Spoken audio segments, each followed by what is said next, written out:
What's up everybody, welcome back. Thank you so much for sharing your time with me. In this video, we're taking out for a spin the Insta360 One R. Let's go.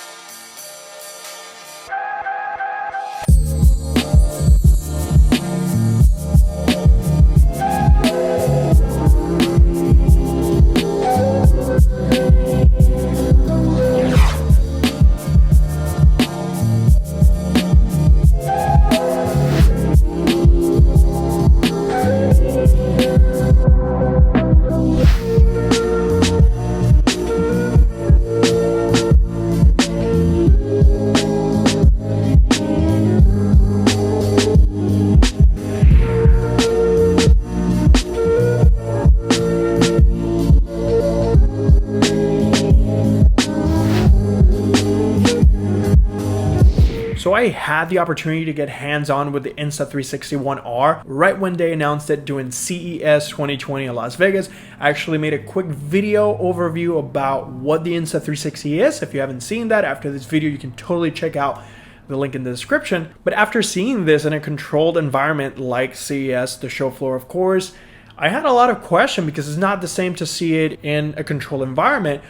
But when you take it out for a spin, that's when you truly test the product, especially something like this. Now, I currently have the Insta360 Twin Edition, and that will set you back $479. This includes the battery and the brains, alongside two different lenses, a twin 360 lens and a standard 4K single lens attachment. And if you pick one up before the 24th of May, you actually get an additional free selfie stick accessory, which is one of my must-have Insta360 accessories. We actually made a video about it. Link is down in the description. You should totally check it out alongside my cinematic moves with the Insta360 One X, which most of those moves can be applied, of course, to the One R. Now, before we dive in and share 5 reasons why I like this camera, there's just so much to unpack here. Now, the Insta360 One R is capable of capturing all the way up to 5.7K video. You can manipulate this and tweak it around, and you can capture all the way up to 100 frames per second video via the different resolution and modes. It charges via USB-C, and it also has voice control options like take photo or start recording, which is awesome, especially if you place it in a position where you want to be in the shot, or if you want to create completely different shots and you want to be in the shot, you just place it, take the shot, start recording, and it goes. Now I want to jump ahead and share reason number 1 I like this camera, and it's because it has a modular design. You can actually pop out the battery, swap out the lenses, you can rotate the brains, which has a screen, and let's say you are looking for the action camera approach, you can use the single 4K lens, and there you have it. You actually have an action camera similar to what your GoPro or your DJI Osmo Action would be. But what I really like about this approach is that if for some reason, let's say I'm going to start vlogging, I can just simply pop out the screen and rotate it, and now I have a vlogging camera with a screen that's touchscreen, and I can make adjustments on the fly and see and compose a shot. In different cameras, I would have to resource to use my phone or my watch and things like that, but it's kind of cool that I can just pick up and go and quickly capture something and adapt to whatever situation by just simply switching out the screen or moving the camera backwards or forward. And I really love this design. Going a little bit further, being able to just simply detach the camera and attach the 360 dual camera is mind-blowing, because right from the screen you do have the option once again to position it. It doesn't matter which way you're going, you do have the option to adjust it, and I think this is a genius design in my opinion.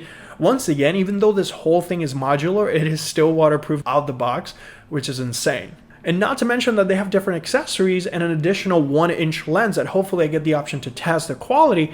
But so far, being able to switch between a single 4K ultra-wide lens into a full 360 5.7K footage recording on this modular design, it's mind-blowing. So long story short, I can actually have an action camera and a 360-degree camera and a high-end 1-inch sensor camera all in one.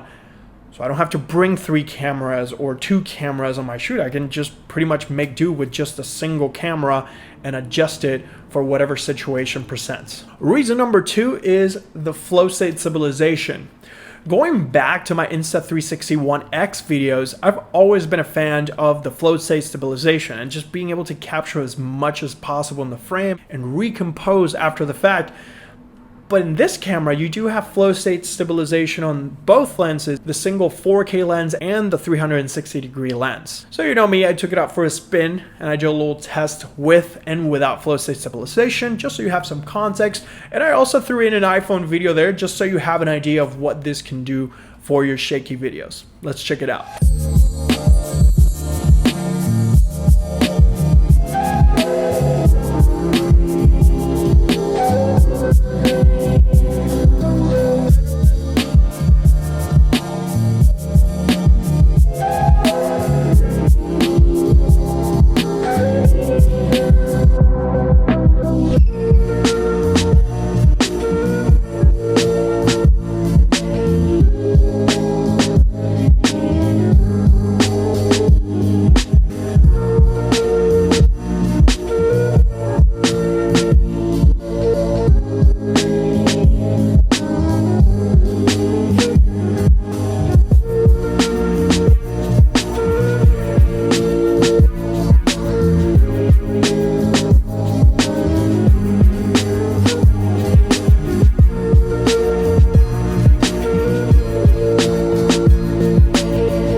There's really not much for me to say stabilization-wise. I really love flow state.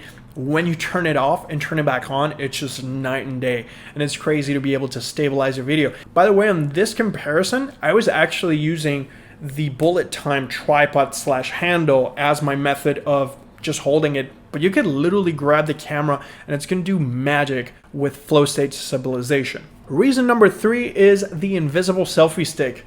Yes, the invisible selfie stick is something that is not new, but it's so magical and so awesome. The fact that the Insta360 One R, just like the One X, has the capability to remove the invisible selfie stick. So when you're out and about vlogging or just simply recording any kind of footage, as long as you're holding the invisible selfie stick, you can actually get some crispy footage with no selfie stick in the shot, and I think this is mind-bending. This opens up the door for you to be able to create cinematic shots, whether you're looking to create a drone-like shot or a cinematic move like a dolly zoom shot or a sliding shot. It's so cool that we do have the option to use the invisible selfie stick, which came along with previous cameras, but works so well with the Insta360 One R. So I highly encourage you to take advantage of the deal. If not, pick one up, because I guarantee you won't regret using the invisible selfie stick with the Insta360 One R. Alright, consider this an Insta360 One R vlog segment.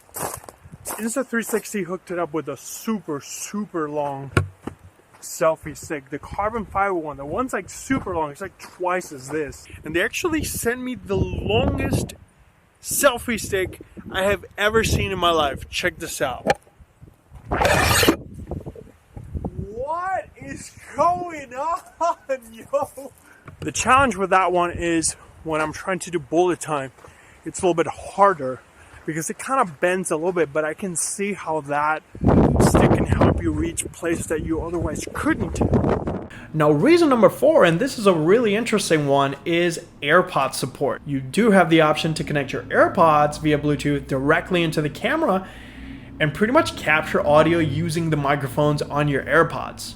All right, everybody, this is a test with the Insta360 One R. I am actually using the audio coming up my AirPods Pro because we can actually pair them directly into the Insta360 One R. And this is the audio on the same exact environment. I'm in my apartment using the 360-degree camera on the Insta360 One R. And I'm going to do the same thing. I'm going to go ahead and put the camera a little bit further away. Let me know in the comment section down below if you prefer the audio coming from the AirPods Pro or the native built-in camera on the Insta360 One R. Sometimes that could take you out of a tight spot, sometimes it might not, but it's really cool that we have this option natively with the Insta360 One R, and we don't have to use any other cables or any other accessories. And that opens the door for a lot of creative shots and of course capturing audio, which is really cool. And a reason number 5, in my opinion, is going to be the Insta360 One R app. This application is an essential part of being able to not only use your Insta360 One R, but also get the most out of it. With this application, not only you have the option to import and look at your footage, but you do also have the option to make something out of your footage on the spot. So just by simply connecting to your application, as long as you have your camera connected and you import your footage directly into the memory of your phone. So for example, right now I'm going to go ahead and select one of my pictures straight up from the camera. This was captured a Joshua tree not so long ago, and being able to rotate that 360-degree shot, you can kind of see the shadow of the camera, but you don't see the stick too well. And it's really cool because if I pinch out, right, I can zoom out since the 360 degree, and then I have the option to manipulate and create those really cool tiny planet shots right on my phone. So I can actually share it straight from this application or save it into my device right before you hit your share button. And any adjustments, you might actually want to tap on the 3 little dots on the far right.